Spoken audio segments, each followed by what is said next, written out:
In this tutorial, I'll be showing you some of the basic programs that come with Kubuntu. To start, go to the K menu in the bottom left corner of the screen. From this menu, you can access your applications and documents, just like the Start menu in Windows, the dash in Unity, or the menus in GNOME. It's arranged into 5 categories. Favorites is the default category. It contains links to anything you wish. When you install Kubuntu, it contains some of the most popular pre-installed applications. Any menu item may be added to favorites using its right-click menu. For example, I can add pop-up notes by right-clicking its icon and clicking Add to Favorites. The second category is Applications. It contains an orderly tree of the applications installed on your computer. Kubuntu already comes fully equipped for the needs of most computer users, with a web browser called Reconc, an office suite called LibreOffice, which is based on the OpenOffice.org project by Sun, a music library called Amarok, a video player, and of course a file manager. Next is the computer category, which contains important items for managing your computer, including a link to the system settings, software management tool, and several other commonly used locations on your computer. After this is the recently used category. Over time it will fill with files and applications. You can use this category for quick access to files you use often. Finally, we have the Leave menu, which is filled with many ways to end your desktop session. It's also possible to leave using keyboard shortcuts. For example, pressing Ctrl-Alt-Delete will bring up a window which contains most of the options from this menu. You can also lock your computer by pressing Ctrl-Alt-L, though you can modify this in the system settings. Let me lock my computer now. If I had a screensaver enabled, you'd be seeing that now. Moving my mouse brings up a password prompt, though this window also allows me to start a new session as the same or a different user. By typing my password, I can return to my desktop, which will appear precisely as I left it. I would suggest learning about all the keyboard shortcuts available in Kubuntu, as they can make it much faster to perform certain common tasks in your computer. Probably the most used application today is the web browser. And, just like every other popular computing topic, there are many options. Kubuntu comes with a web browser called Reconc. It has a simple interface, but comes fully equipped with a WebKit rendering engine and, if you choose to install third-party applications when you install Kubuntu, Flash. If you did not install third-party programs, opening Reconc will bring up a notification in your system tray alerting you that you don't have Flash. It will lead you through the steps required to install Flash at that point.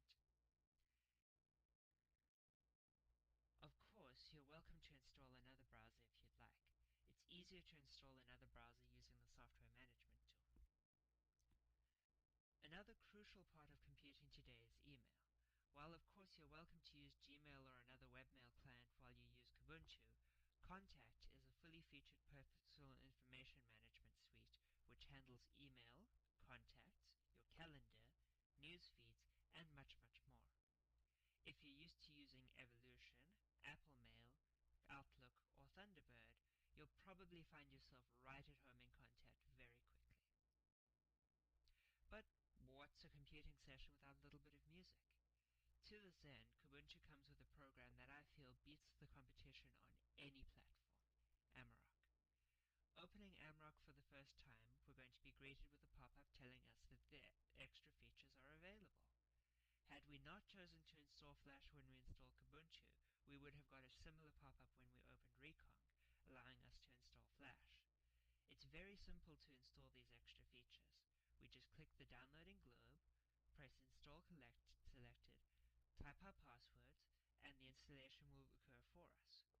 The extra functionality we're installing here will allow us to play music and videos encoded in formats that, for legal or technical reasons, don't get installed by default.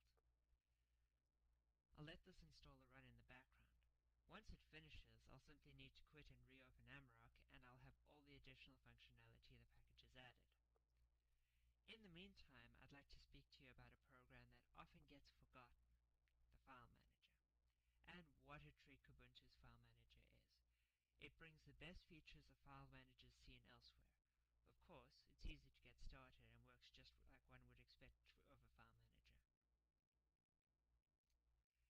Just like Mac users have iChat, so too do Kubuntu users have a wonderful built-in instant messaging program. It's called Kopete and is a truly remarkable program. Kopete will allow you to chat with others using over a dozen protocols. Got a friend who uses Windows Messenger? Connect your account. AOL users? Not a problem, you can connect to AM as well. More a fan of Google? Google Talk's available too. It even has options for people who need to communicate in formulas, or when you have a private conversation. You're probably thinking, but what about when I need to work? Well, Kubuntu comes with one of the world's most powerful office suites, LibreOffice. You can do your word processing in it, or build a spreadsheet, or make a beautiful presentation. It even comes with a host of templates, allowing you to give your presentation a very human look. But I almost forgot about the most important program on your computer, a program that, in my experience, will never lose its usefulness: the Help Center. Every time I install an application with which I'm unfamiliar, I read its manual. In it, I find all sorts of awesome features that I would never have otherwise discovered. I would highly recommend becoming familiar with the KDE Help Center, as it's often a much quicker way to answer your questions than finding someone else to ask. Although, if you do need to ask someone, one of the best places to go is the #Kubuntu channel on the Ubuntu IRC server. You can connect to it through Quasol.